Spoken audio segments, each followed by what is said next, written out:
You have a country with 1.4 billion people, as I said, that is densely populated. Imagine vaccinating a country of this scale and size. Yeah. That's not a joke, right? Imagine even manufacturing vaccines, at that scale and supplying it. And the governments at the state and the central level, federal level, played an amazing role that again, through tracking, monitoring, and ensuring the supply is matched with the demand. If you asked me about COVID success in India, right, that says something about it. They actually went to the doorstep. Yeah. I have seen examples where healthcare workers, who are the real heroes, in my view, going into the villages to administer the vaccines. That is incredible. We can never pay them enough for what they have done.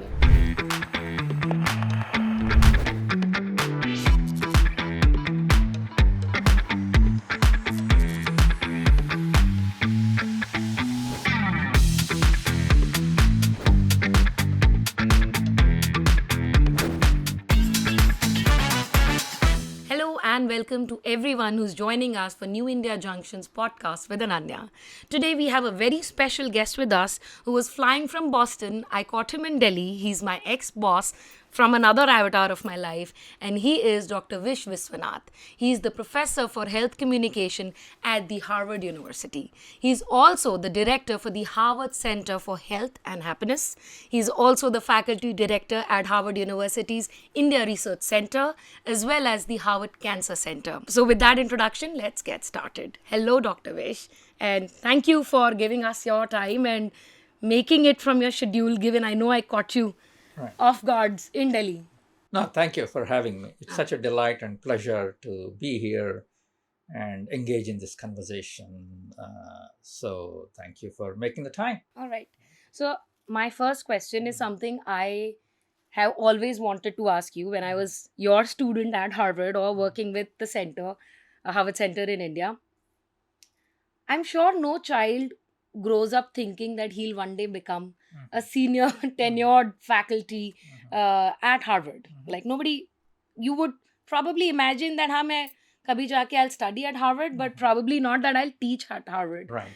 So how did, tell us more about your journey. How did that start? You're from Andhra Pradesh and you left the country decades ago. You're an American citizen now, but how did this happen? Was it like a butterfly effect or was it some sort of an intentioned progression? It's definitely not intentional, definitely not planned. I think one should appreciate that life is full of adventitious, events and circumstances and changes. And things happen, and in my case, one thing led to another, which eventually I ended up here at Harvard. I started off with the intention of becoming a journalist because, in fact, even before that, I come from a family of lawyers. And one thing I did not want to do was become a lawyer, but I did not know what to do. So I was actually flailing around, got into journalism because it sounded interesting. And a one-year program as an avid consumer of newspapers and news business. But I got really interested in social sciences and the role of communication. So that took me to a master's program at University of Minnesota. In the US. This was which year? In the United States. This was in 1982. Okay. And there, my mentors had a profound influence on me in the direction I took. Now, this is very important to know. Everyone in life needs mentors and champions. It is not often appreciated, right? It's very critical. And I'm saying this because, and I will say it again and again, one, we are very lucky people. We are very privileged, fortunate people. So the question is, how do you pay it forward? And that's what I should keep reminding myself, because my mentors at Minnesota pointed out certain directions in the work I was interested in. As somebody from India in 1970s and 80s, I was obviously interested in social change and development, and the role of communications in social change. And I had a few professors who put their arms around me, protected me, sheltered me, Yes. and directed and guided me in the kind of work I do. And it was all a series of, I would like to say, accidents. They thought it is, they saw something in me and therefore they were trying to help me. So I ended up doing health communications in my master's and PhD. I did not know what health communications was. I could barely spell what health And now you communication lead the health was. communication core at Yes, Harvard. exactly. Yeah. And then I started teaching after my PhD. But National Institutes of Health recruited me NIH. at NIH, which is the largest funding body in health. Federal funding body in the US. As well as in the world, I presume, right?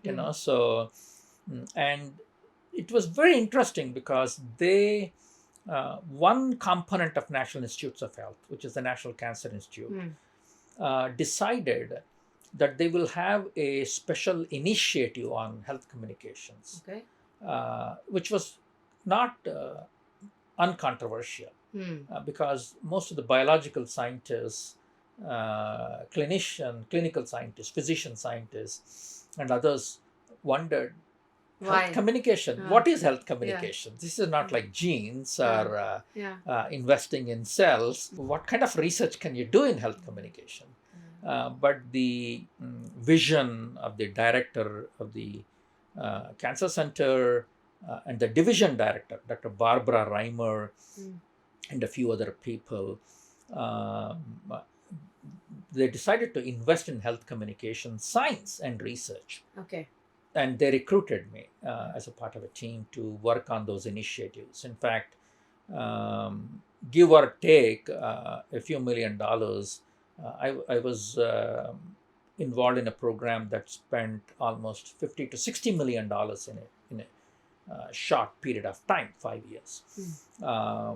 And with federal research sort of investing in federal research investing in health communication. That has, when medical schools, universities noticed that NIH is spending money for research in health communication, they wanted to be a part of it. And that's how Harvard recruited me when I launched the initiatives for research at NIH. And I acquired some notoriety, which allowed me to be recruited by Harvard, which they wanted to come and start a health communications program, the School of Public Health. And the Dana-Farber Harvard Cancer Center. And I went there about exactly 20 years ago. So 20 years at Harvard? Right. And here I am. All right. And I had good fortune of having students like you and a number of other students who worked with me over time. Right. No, great. Okay. So that solves our first question on how do you become a professor at Harvard? Like what all it takes. Now the second question, and definitely I had the fortune of being a student there, but also you lead the Harvard School of Public Health India Research Center. Given public health is so public in nature, of course you've interacted with policymakers, decision makers, both at the central level as well as the state level. Then you're also interacting with development professionals. Like what was your sense before you entered back into India as a professor working on research in India, versus what was your like real experience? Did you feel that the decision makers or development professionals were more enthusiastic about social and developmental change? Because I think the center came here in 2015, so it's almost been like 7 to 8 years or more. How was your working experience in India so far? I think for a few years, I stayed away from India in my research. Most of my work was in the US, But eventually opportunities opened up, and I always wanted to come back to do the work. But you need the right platform, the right connections, and the center was a good platform for that. The founding of the center, as you know, Ananya, you were involved right at the beginning, even before the center was launched. You and I had many conversations. You were still a student. You were graduating at the time. And it was due to the generous funding from the Piramals, who allowed us to have a physical space for it. And as I thought about, so when the then dean of the School of Public Health, Julio Frank, invited me to have a conversation with him and said, so we have this gift. What do you think we should do? We want to start a center. How do we do that? And he wanted me to launch it. I was very naive because I did not know what it takes to launch a center in India. in India, and at Harvard, a global center at Harvard, 8,000 miles away. So, but I think it is one of the best things we have done. As you very well remember, because you were a part of this, a number of people came together to help us launch that center. So what did I find? I think one, I mentioned some names, some philanthropists who helped us, for the reason that greater number of people saw value in public health as opposed to health and medicine. Just clinical aspects. Right? Clinical aspects, number one. Number two, a number of policymakers and policy implementers were paying attention to public health, even though they might have used that term or they might not have used the term. But through their enactment of certain laws, they were able to look at more the prevention aspects of public health, right? That's the second biggest thing. The third thing that I noticed was the corporate sector was also getting interested in going beyond providing health insurance to their employees and taking care of them, to saying, okay, we might want to think about lifestyle behaviors and focus on prevention, right? That's the third part.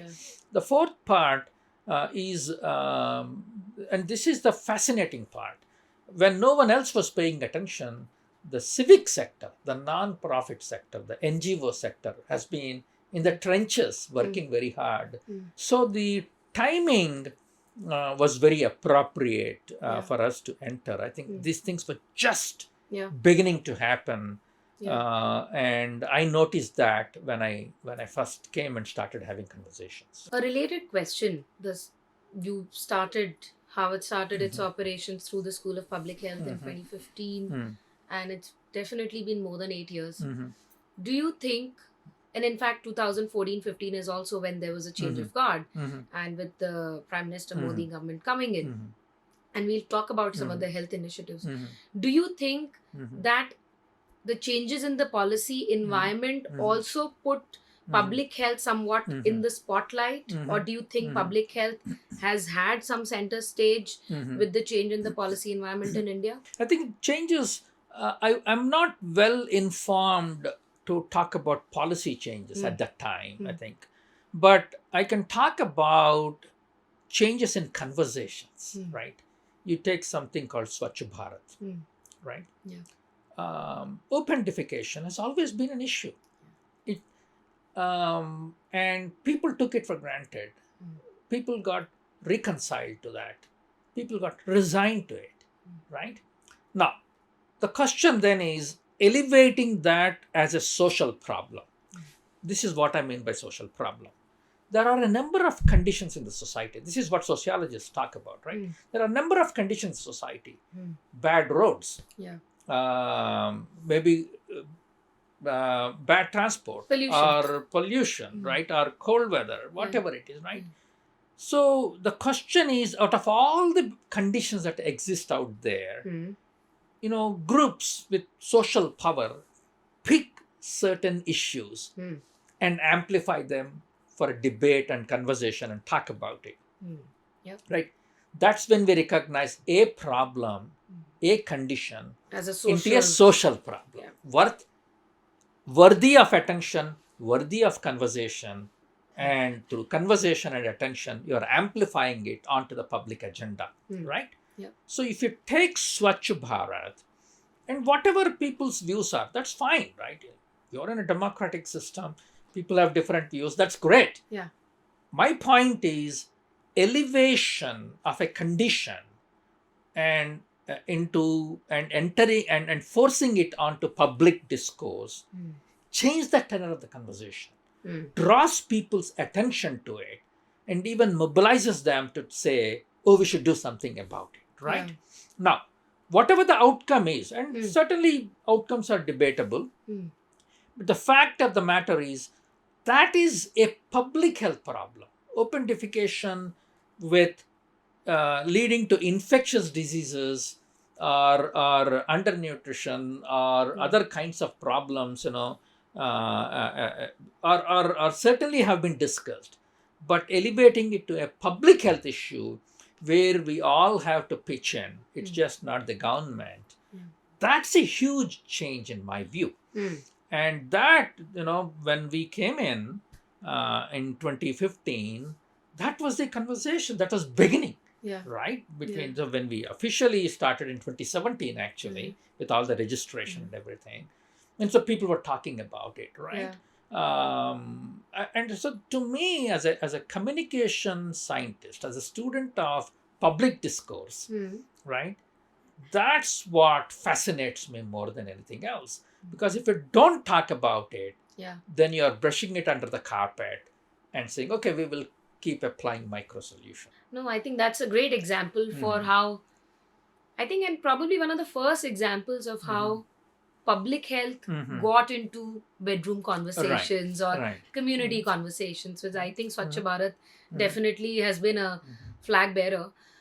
So then let me take a step back and talk about public health. Like, if you were, say, teaching, if you are to teach a case study at the Harvard School of Public Health, and they ask you that you've been, working with the India Center, tell us top 3 big ticket public health reforms that you think India has undertaken in the past 10 years. What would those 3 big reforms be according to you? I don't know about reforms, but there's certain developments that I want to highlight, I think, right?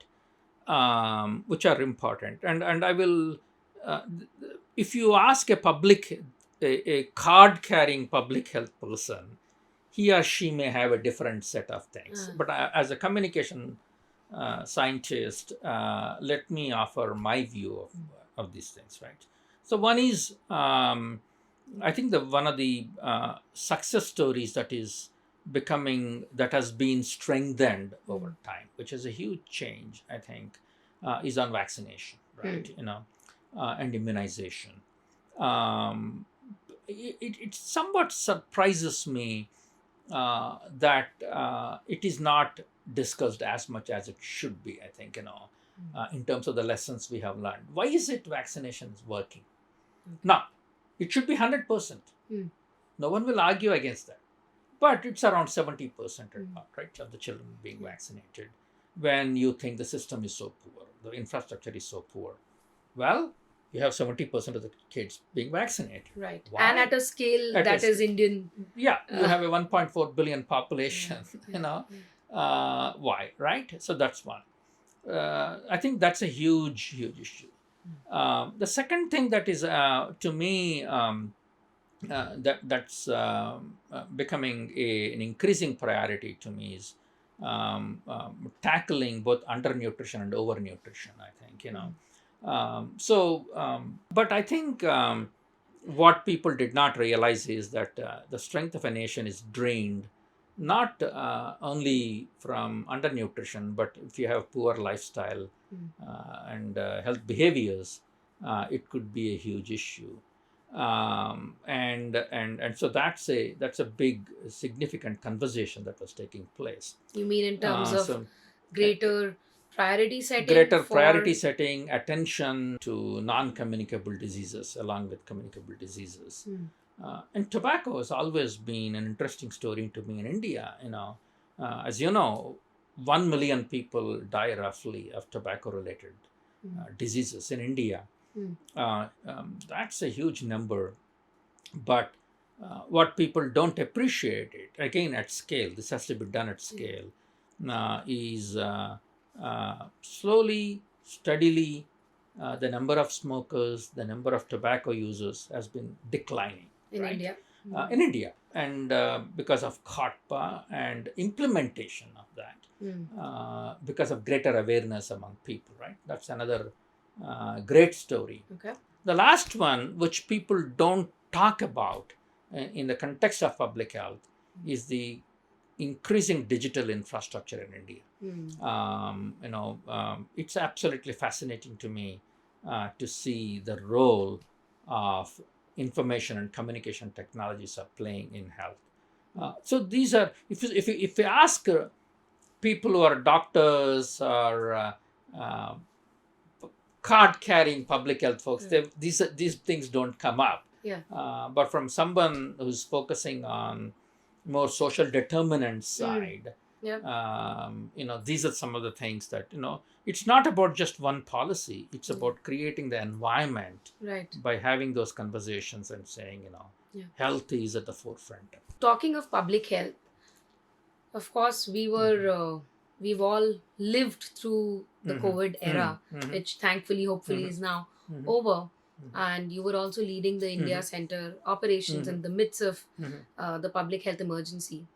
Now that we are sitting in 2024, and if you were to look back now and evaluate the public health response of India, what's your take on India's COVID management?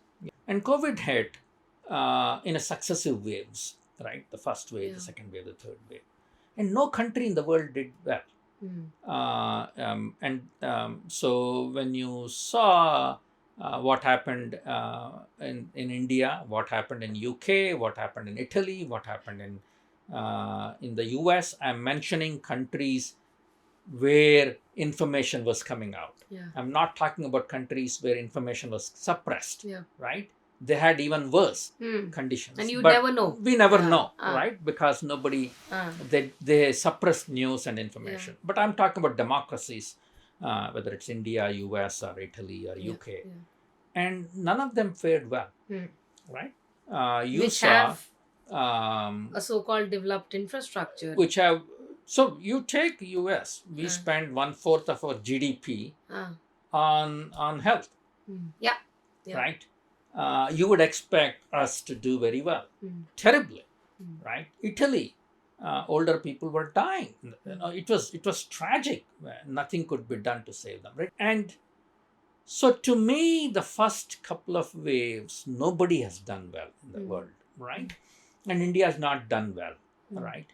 But I think there was something misleading also when you saw pictures of cremations taking place in parking lots in India because people were dying left and right. Of course, and that's tragic. That's tragic, right? None of us who were watching it were able to take any measure of satisfaction with what was happening in terms of steps being taken globally to prevent COVID deaths. And there were stories, I don't know whether you remember, but in New York City, there were so many deaths. They were running out of space in the morgues. So they brought in freezer vans outside the hospitals, outside the buildings, and they were storing bodies in the freezer vans, right? This was terrible. I mean, people forget how bad it was. Now, having said all that, so once we figured out how the disease was being spread, number one. Number two, what kind of a medication steps one can take to prevent it. Number three, what public health steps can be taken. Things started changing, right? Now, you take India's case. You asked me specifically about India's case. you have a country with 1.4 billion people, as I said, that is densely populated, right? So the question then is, what do you tell people that when you can't simply say maintain physical distance, right? Or maintain social distance, the term I prefer. It's not that simple. Because especially we are close with family, friends. But I think considering all that, there are some things that India has done amazingly, impressively.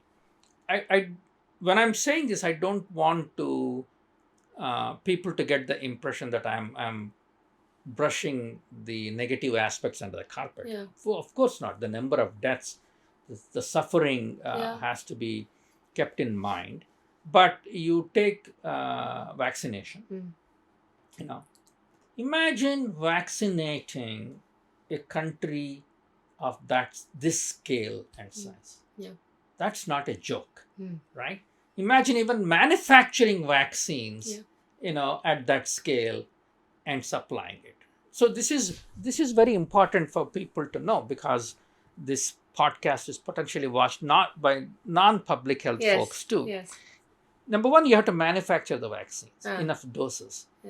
That's necessary, but insufficient. You have to then get them into the hands of frontline health workers to give the shot.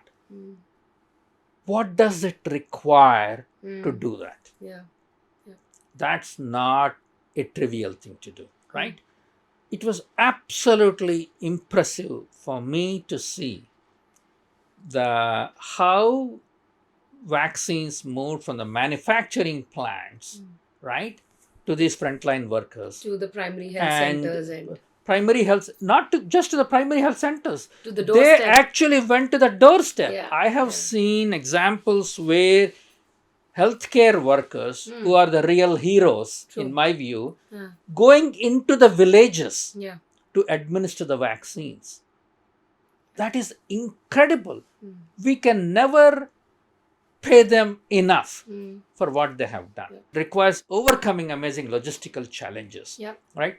I remember, and this is a story I have to be very careful in saying, right? And the governments at the state and the central level, federal level, played an amazing role. That again, through tracking, monitoring, and ensuring the supply is matched with the demand, right? So, for example, I was having a cup of coffee on a weekend with one prominent civil servant. Okay? And while I was having coffee, she got a call saying, "Oh, state X needs additional supplies of vaccines, COVID vaccine. What are we doing about it?" This was a weekend. Right. Weekend, sitting in a restaurant over a cup of coffee. I was discussing these things. She takes out her phone and says, "Oh, we have made sure that they have the supply. It's arriving day after tomorrow, certain number of doses, but they already have this number of doses that can tide them over until that." Was she checking a dashboard or something? Right. Just on the phone, a dashboard. How impressive is that? And then she received another call 5 minutes later. They're very anxious to ensure that they have adequate supply, even though they have some. What can we do something? On the dashboard, on the phone, she makes sure that another state which had extra supply sends a supply to this state. This is a personal story. What does it tell you about management of this process in India? That you have manufacturing who are making sufficient number of doses, right? Our vaccine manufacturers. You have to have the system for that. You have federal government and state governments, central governments, and state governments tracking that supply, ensuring that vaccines are moving around in the country. Then you have frontline health workers. You are ensuring that it goes into those villages and into the hands of the frontline health workers. and then they're giving the shot. Right. So if you ask me about COVID success in India, right, that says something about it. Yep. Right. I will give you one example. When we launched it in the US, and I was saying this, I focus on inequities, and in one state we created a website. Said you should first register on the website to get COVID vaccine. Great. Which means they have to have access to internet, number one. Number two, they should know how to use a website. Digital literacy is absolutely imperative. But certain people are not digitally literate. Yeah. So what do? They could not log on to the internet. The internet, actually, the website crashed. Okay. Right? And so they had to. So a number of people were prevented from getting vaccines, the initial doses. They had to work hard. I was fortunate because I'm a part of the cancer research enterprise. I got it very quickly, but not everybody was that fortunate. So you compare that with what happened here, right?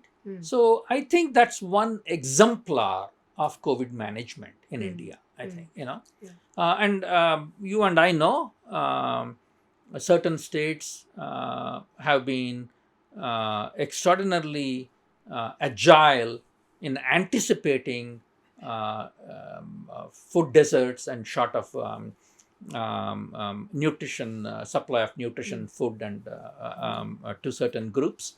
They activated their ashas and Anganwadi workers to ensure that these women, children, and families are fed and make sure that food reaches them, especially when rations.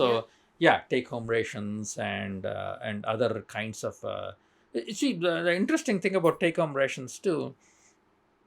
It's not about just providing the food supply. It's about that connection you need with a health worker, and that conversation you have and say, oh, somebody is coming and providing me with food, but I have now a person caring about me. I want to talk to this person, and other things happen, right? This social well-being. That's a story that has not been told. So in my view, as tragic as these deaths were, I think there are elements of things that happened in India that we can learn from, and that should be elevated. Just one final question on the COVID story, and very simply put, as you said, one cannot brush under the carpet the mortality, the morbidity that was caused by COVID, not just in India but across. But do you think that media, global media, I'm not just saying American media, but global media, or even at times some blame is also put on the academics, because this is a question I got asked a lot, that do you think that over amplification of shortfalls or shortcomings in the code management in India, some of those were cherry picked and over amplified, whereas the reality was that India, if you look at the larger numbers, systemically was probably doing much better than the other countries. And now we know that both from a public health perspective and even from the economic perspective. So in this case, what's your take? Because somebody who's sitting in New York, reading New York Times and looking at dead body pictures, floating in Ganga or the Ganges, might think, oh, India is sort of completely floundered in its response to COVID, whereas that might not be the reality. How do you see that? Because you come from a communication perspective, like how do you explain this? Right. So it's not an image of just India. So you and I are paying attention to India because we are interested in it.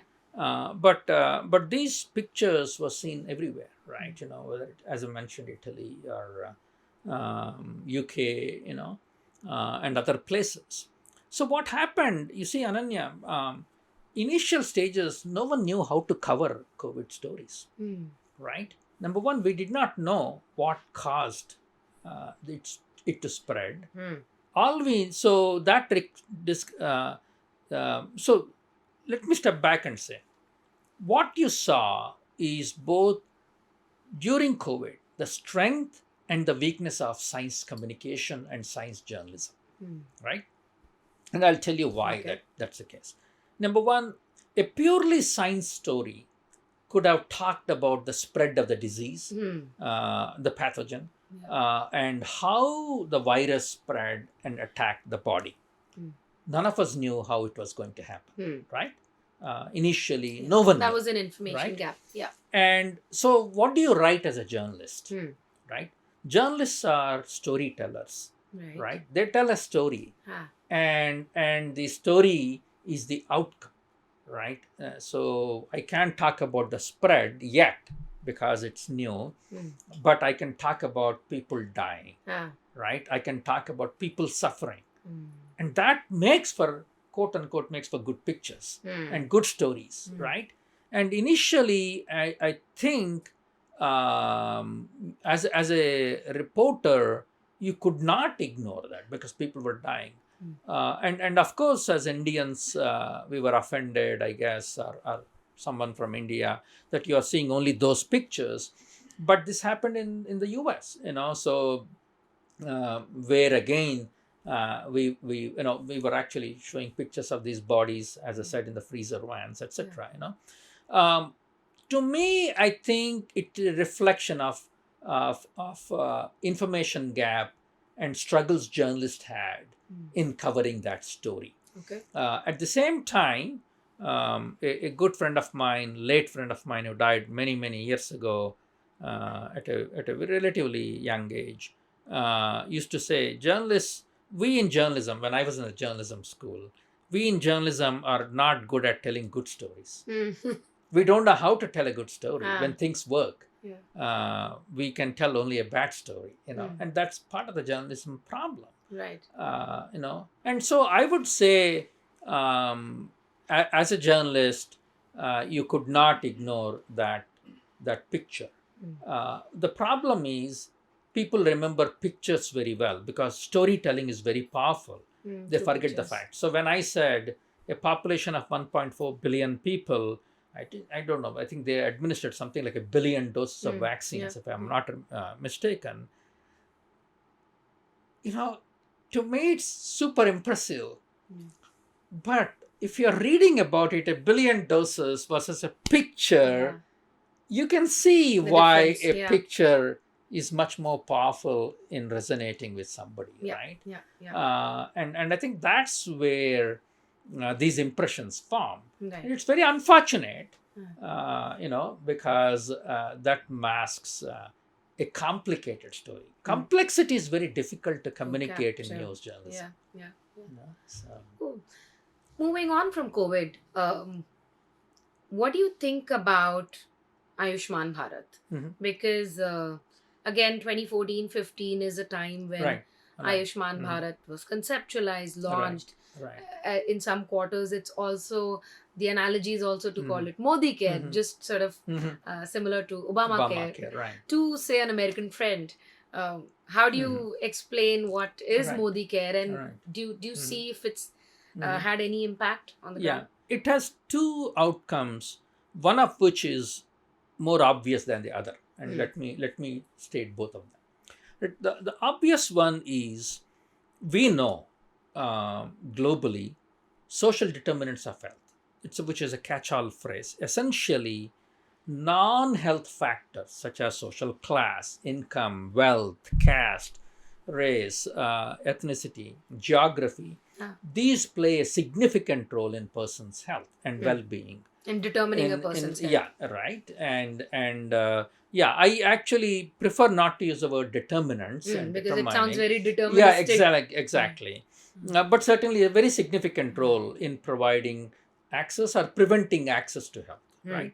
And we know that in India, it's a huge problem. You have, hundreds of millions of people who do not have access to health care.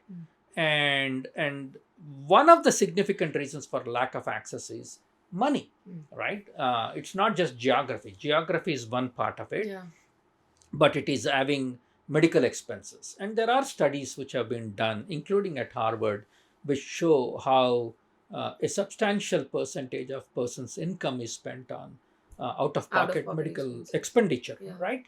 So what you're doing is you're creating not just a problem for the family, but that has a concatenating effect on the society. When a family is sick, when a Right. person is sick, a family is sick, the community is sick, and the nation is sick, right?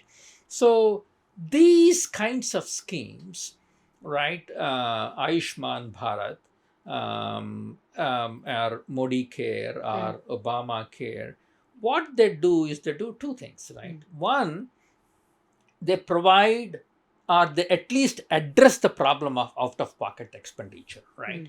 Now you can debate, and we can debate: is it enough? The Is it being degree of- implemented very yeah. well? Are more things to be covered? Fewer things to be covered? Yeah. And those are all perfectly legitimate things Questions to to discuss ask. Yeah. and talk about, right? But the point is, once you begin to address it, and you may be addressing it at the lowest bottom base of the pyramid, Right. and slowly you build it up, right? So you can get maybe the poorest of the poor, Target them and then target them and then saturate start building upwards. it, right? Yeah. Because you can't do it overnight. Even in the US, we are learning how difficult health insurance schemes are, and Obamacare is how difficult it is to implement it. Yeah. You can imagine how difficult it is to implement it in India if it is difficult in the US, right? So you start there. To me, that's wonderful, Yeah. right? You start somewhere and say, okay, if I'm giving you 5 lakh rupees, that's a start, right? At least that's 5 lakhs less from your pocket, right? And then you start building from there, right? That's one, I think, right? To me, that is important to do, and that's being done now, right? And slowly it will expand. I can tell you, it will become popular, it will expand. Number one. Number two, it's a conversation starter. What is it saying? It's saying that out-of-pocket medical expenditure is a serious problem for any family. Right. You know, if you are a lower income family, even a lower middle income family, or even a middle income family, it's a huge issue. Yeah. And now people are saying, okay, it requires two things. One, prevention is very important, Yes. so that you don't suffer from these things, number one. And number two, private sector is now entering the picture with these insurance schemes, right? I was talking to a private company which is providing insurance to employers. And interestingly, you know what they're doing? They're focusing on prevention, right? So that's again, it's a discourse debate changer. To me, that again is not talked about in this. To me, I think it's a great start, right? Ayushman Bharat is a great start, and as you continuously monitor it, evaluate it, and keep tinkering to expand it. Yeah. No, I think that's quite a fresh perspective. I mean, you're talking both about the supply side, Right. like what the impact on the numbers would be, how many families will get insured by Ayushman Bharat. But I think going back to your earlier point on Swachh Bharat Abhiyan, it's also a conversation starter. That there is a policy program that is there for you to that you can fall back upon if you fall sick. You don't have to lose out on your you don't have to lifelong savings. But also that it makes people more conscious about having a positive physical mental health. Talking of mental health, a big component of Ayushman Bharat is also health and wellness centers. And you're the director of the Center for Health and Happiness at Harvard. Right. What's your take on India's rollout of health and wellness centers? Yeah. So on the positive side, it's, let me get the negative side first, right? Okay. I think the term wellness is very limiting. You know, what should it be then? I wish my Sanskrit was or Hindi was good enough to give a term. When I hear about the wellness center, it goes beyond wellness. To me, wellness is about changes in lifestyles in terms of nutrition, physical activity, etc. But from what I'm hearing about these wellness centers, it talks about meditation, talks about yoga, it talks about mental health, it talks about, right? To me, it is a well-being. It goes beyond wellness, Right. It's a classic definition of the World Health Organization's health definition, right? It's not merely an absence of disease, but health is a complete state of well-being, physical, mental, and social, right? Which is often forgotten. Yeah. So to me, the idea of a wellness center where you are promoting more than physical health, right? So obviously you're promoting curation, curative aspect of it, curing diseases, but also talking about prevention, where wellness comes in. But also when you're talking about yoga and other aspects of mental health, it is really going closer to the WHO's definition. Right. And so to me, that's an excellent step. Yeah. And again, what is happening? India, the government is focusing on wellness. Now I'm hearing people talk about, even companies and non-profit sectors and others talk about mental health. Right. Not just physical Not health, just right? physical health. And they're all good to connect it to financial health. To me, that shows that there is more connections being drawn, that individual health is actually more about conditions in which an individual lives and The environment. as we say, prays and plays and works and lives, but it's a social conditions, Right. from employment to living conditions. Yeah. And that's what wellness centers are doing. To me, it's very impressive. I think they should expand it. They should, particularly, the idea of investing in health beyond taking care of a disease or a problem is very important. Yeah. A related question here. We spoke about wellness, well-being, and you mentioned yoga. It's a well-known fact that Prime Minister Modi has single-handedly sort of promoted yoga, not just in a, how do I say, not just in a spiritual sense, but also yoga as an answer to your well-being, physical, mental, and just a way of life. And then, of course, people were practicing yoga across the world before Prime Minister Modi got it on center stage. But definitely now, yoga has captured global consciousness up to the level of the UN. My question to you is, you study indicators and data, you demystify happiness, you demystify well-being, and then study mental health. Do you think that this push by India, by the government on yoga, on mindfulness, do you think this has also triggered greater academic interest in learning about holistic health and in greater acknowledgement of the importance of mental, spiritual health with your physical health? Is it happening even on the academic side? So it's a part of a global movement. I think it's been happening for a while now, over the last few years. So there were a few people in the US who were focusing on what they call as a mind-body connection, right? Or what they call as integrative medicine, right? And so some great people, wonderful research has been done, but it has always been a side stream rather than the mainstream, right? And I think with the over the last, say, 10 years, increasingly there has been a shift in mainstreaming these the role of contemplative practices, such as mindfulness, meditation, and yoga. Yoga is not just about asanas, right? People have this mistaken notion. It's about, much more posing about it. It's about, as you said, a way of life. It's about thinking and approach, meaning, purpose. And I think, again, coming from the Prime Minister, it sort of legitimizes it in public discourse. And I have been pushing this idea, right? And as a part of the center, physical health is important, but we have to connect physical health with mental health and social health, especially with social isolation as a major problem these days. To me, yes, I think, so there is definitely greater academic interest that has been mushrooming in the last, as I said, not mushrooming, but growing in the last, as I said, 10 years. And things are now coming together globally. Right. And of course, if India pushes it, it's even better because, if you try, somebody told me yesterday, if you try it in India, it works, then you can try it anywhere else, right? In the complexity of the conditions here. And I hope we can do that. We can connect it in a more integrated way. That it's not so. Mental health is it's just not taking about the drugs. I think it's important.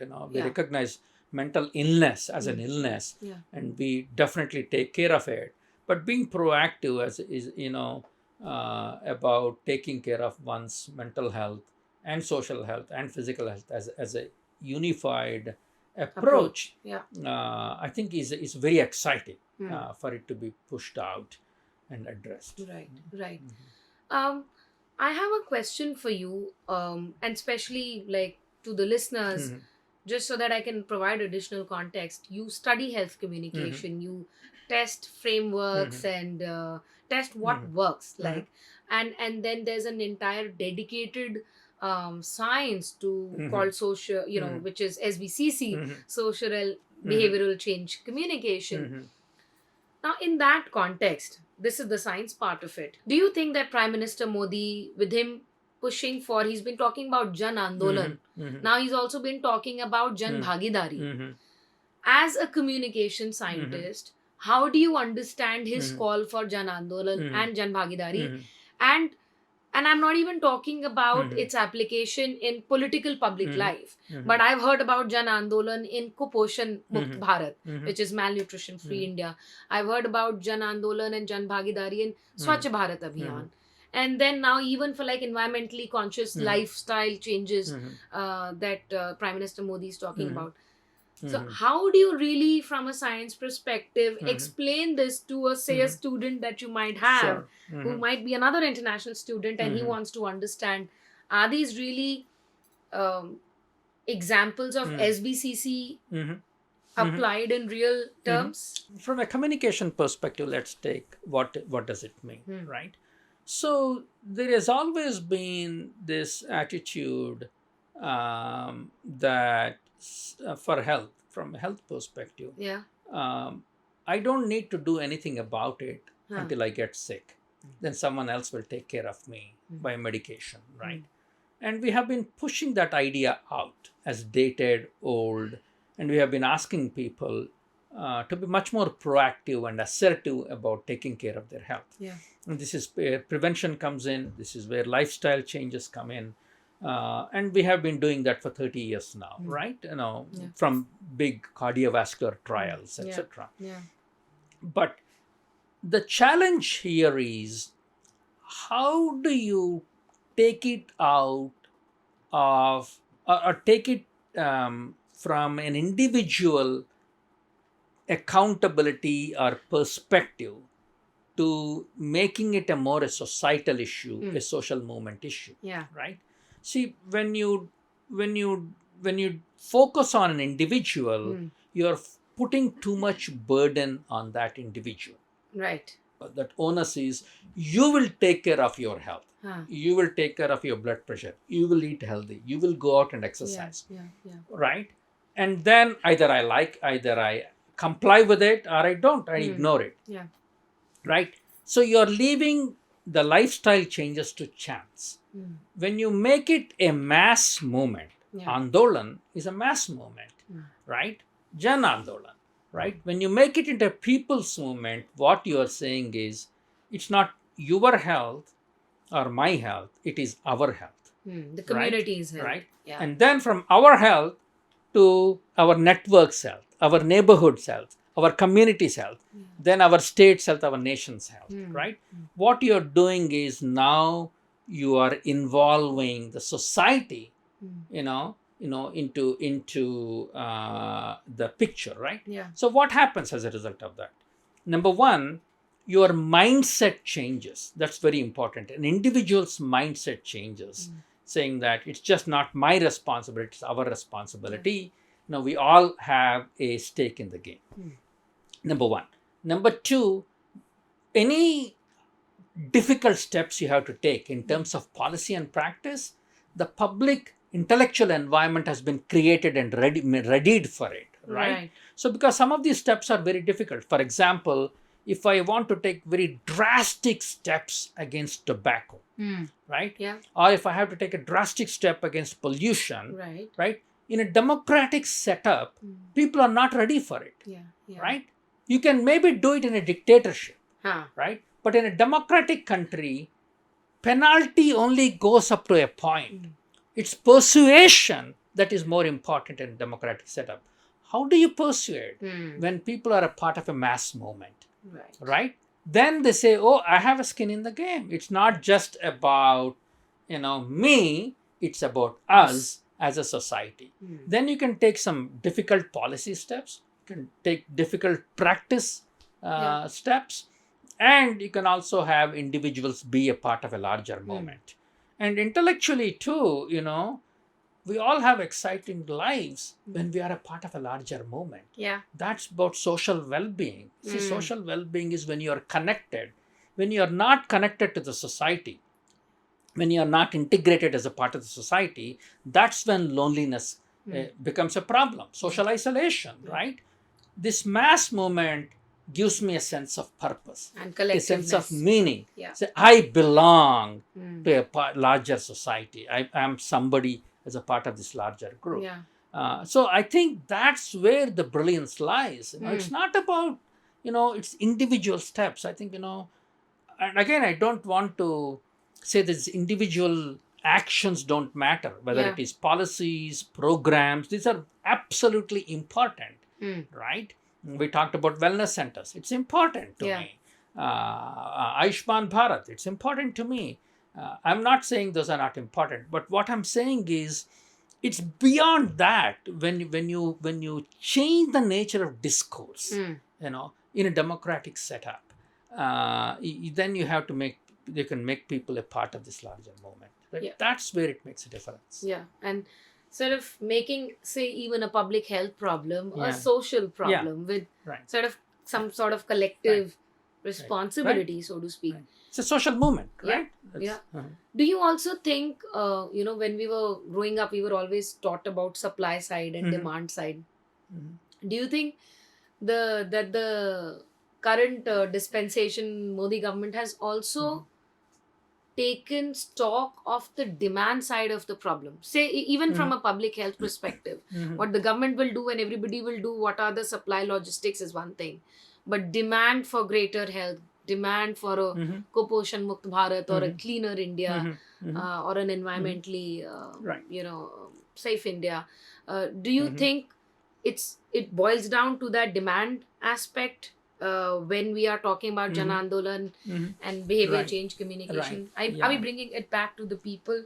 When you have these conversations like Andolan and Jan Bhagyadari and other more public health type initiatives, you are moving health into the public realm. That's when it becomes public health, right? And so then, people, as I said, will feel that they have a stake in their health, right? It's beyond that clinic, right? That's where we need to get attention. It's everything we do, right?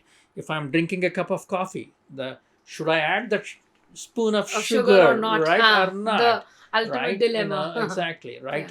Should I take the elevator or take the steps or stairs, right? So the only way you can do that is moving medical, clinical health to public health.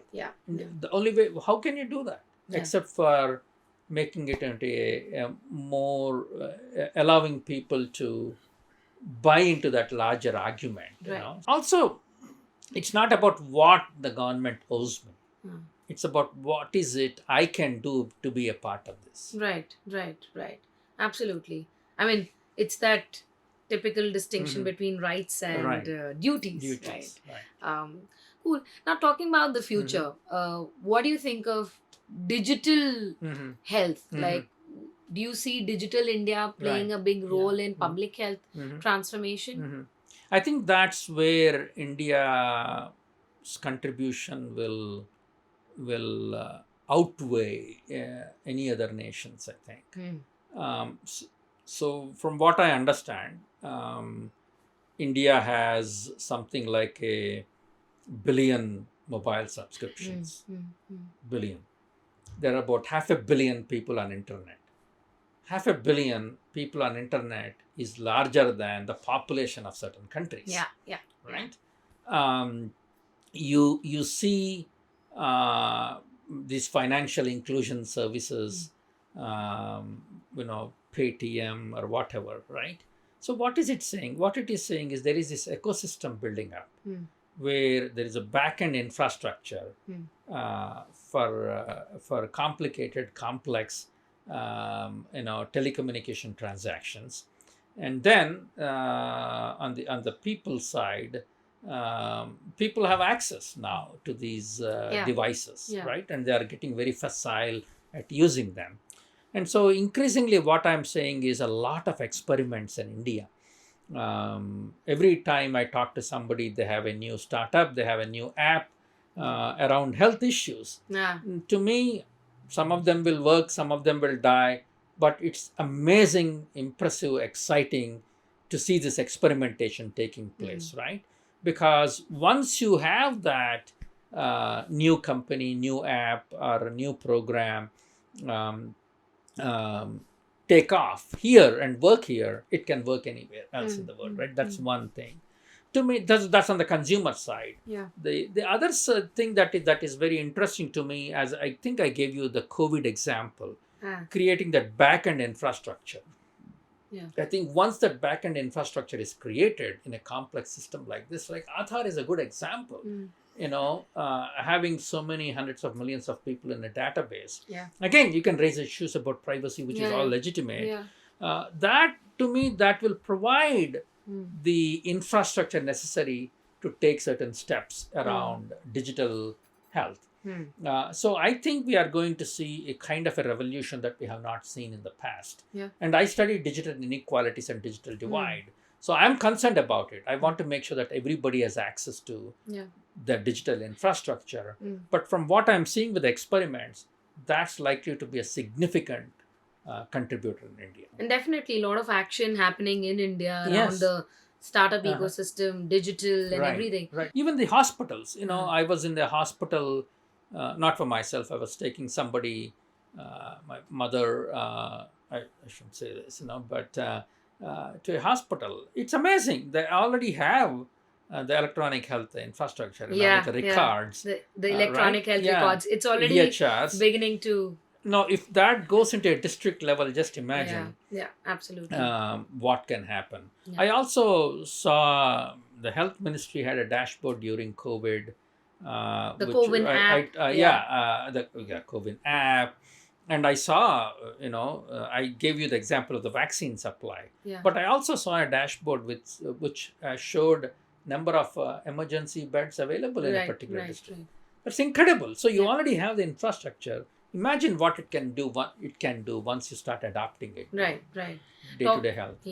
Talking of enthusiasm here, one of the last questions I want to ask you is, at a time when I was at Harvard, it was rather strange to say that, I just want to go back to the country. I was never looking for jobs there.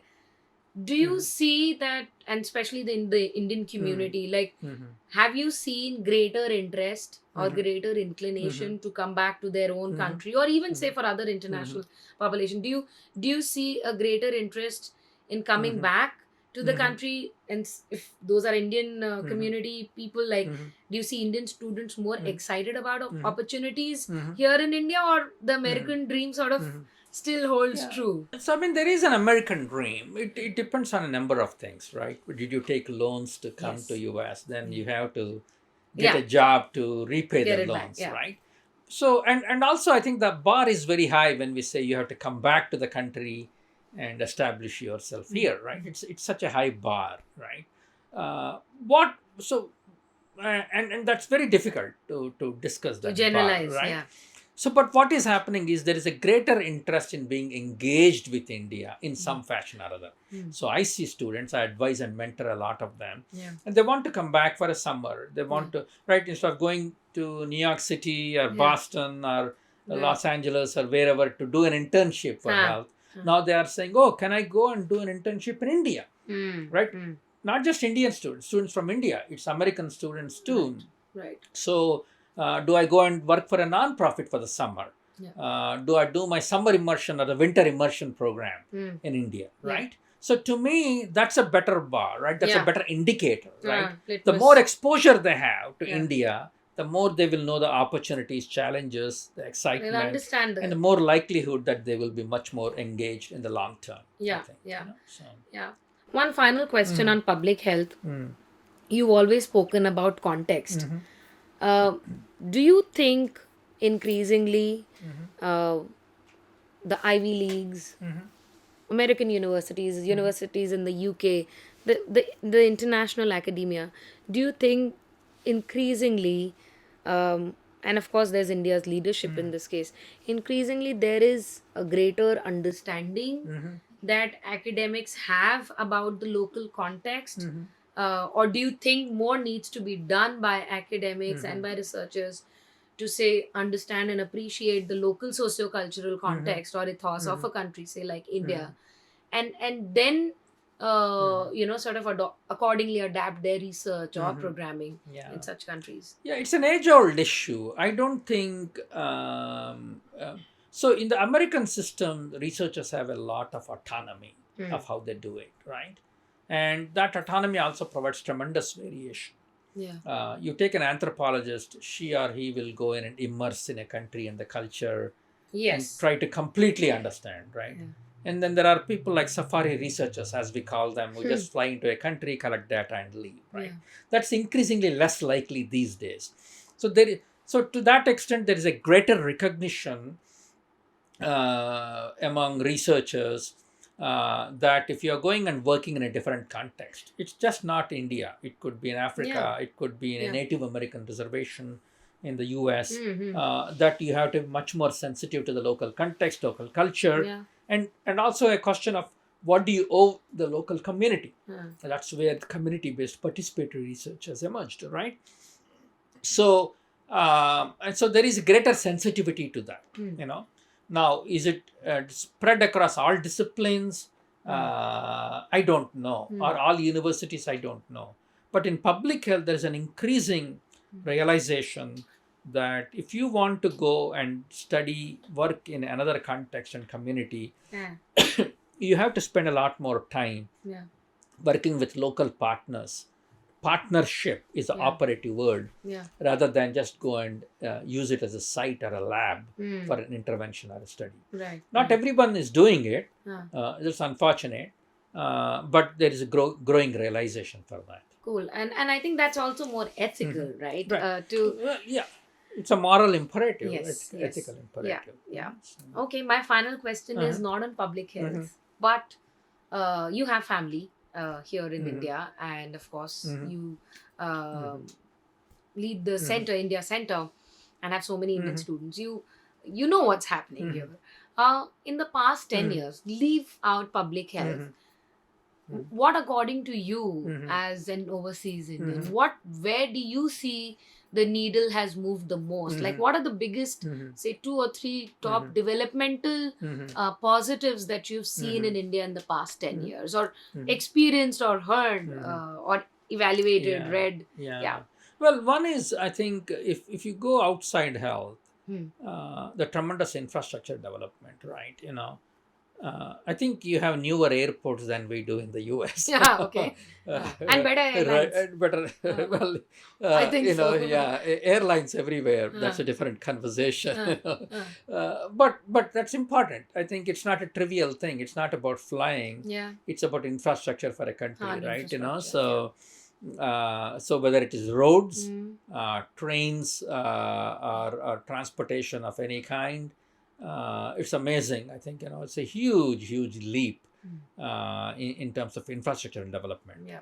education system has changed radically. The number of private universities, private colleges, whatever policy changes that have taken place have led to a real mushrooming, not that sounds very negative, but actually a growth in offering of colleges and universities, medical schools, engineering schools. Yeah. Now, what is needed there is, of course, accountability and quality control through accreditation and other things.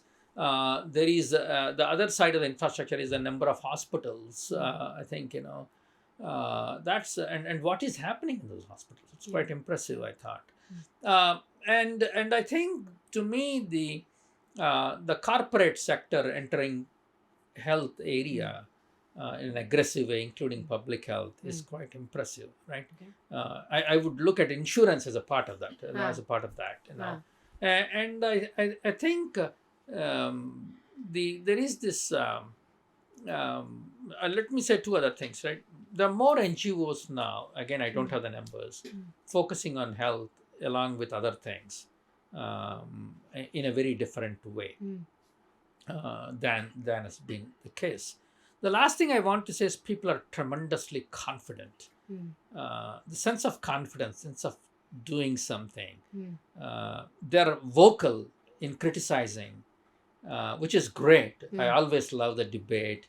I always love people having strong opinions. That shows that people can speak up, which is great. And people also have that confidence to say, we want to question everything. But also the can-do attitude. So like I talked to somebody yesterday. When I was leaving the country, when I left the country, their goal would have been at that age to go and get a job. Yeah. This person was telling me, "Oh, I'm starting. I have a startup now." Yeah. It's a very different sense of confidence, and a different India than I see. So I think it's a very different country. Yeah, it is. It is. Okay. So before we go, tell me. 5 years from now, if you were going to write just the broad strokes of a chapter on public health, social development in India, 2024 onwards, what are you excited about as far as public health transformation in India is concerned? What do you think is at the brink of exploding? Yeah. To me, the one exciting thing is a digital revolution and how it's going to impact health. To me, the way I'm looking at the digital infrastructure in India right now is it's influencing health, but also banking, financial inclusion, transactions, the day-to-day conversations, day-to-day things in life, right? Including ordering food, etc., right? To me, what does it portend for public health? How can we promote health at the lowest rung of the ladder, so to speak? I think that's exciting to me. I think that's one place I'm very, very curious to know what will happen, I think. The second thing is the conversations among people. I think people are much more health conscious. Health behavior is not a problem. It's still a problem. Right? I think they're eating more fast food. They're drinking more sugar-sweetened beverages. I think those things need to be addressed. But health consciousness has increased, and there is a stake in health as a right, and health is something important. As become, I think, is worth paying attention to. The third, and this is an area of concern to me. And I'm curious what will happen over the next 5 years. How do you communicate science? Increasingly, I think it will be a challenge in countries like India and other democracies. So there are 4.8 billion people on social media, as one example, in the world, right? India is one of the largest groups of people on social media. And so the challenge is, and they are getting information of all kinds, including misinformation and disinformation around health. What will we do? How do we communicate science and health to this vast group of people who are not necessarily going to read newspapers is a huge challenge. And I'm curious it's how India will handle it. Science communication to me, which includes health communication, is one of the most central things we need to focus attention on. We talked about COVID. What will happen over the 5 years? How will we prepare our policymakers, policy implementers, our journalists, and the people, and the policymakers, policy implementers, and journalists, and producers of knowledge? How do we prepare them to be effective science communicators? Right. How do we make people critical consumers of science and health information, given the opportunities they have with digital revolution? That's worth thinking about. To look out for. Yeah. Okay, that's a wrap. Thank you so much, Professor Vish. It's been lovely. I think it's been lovely being able to ask you questions undeterred and unfiltered. So thank you so much. Thank you for having me. And we are lucky that we got you off a flight from Boston. Right. No, that's my privilege to be a part of it. Thank you so much. All right.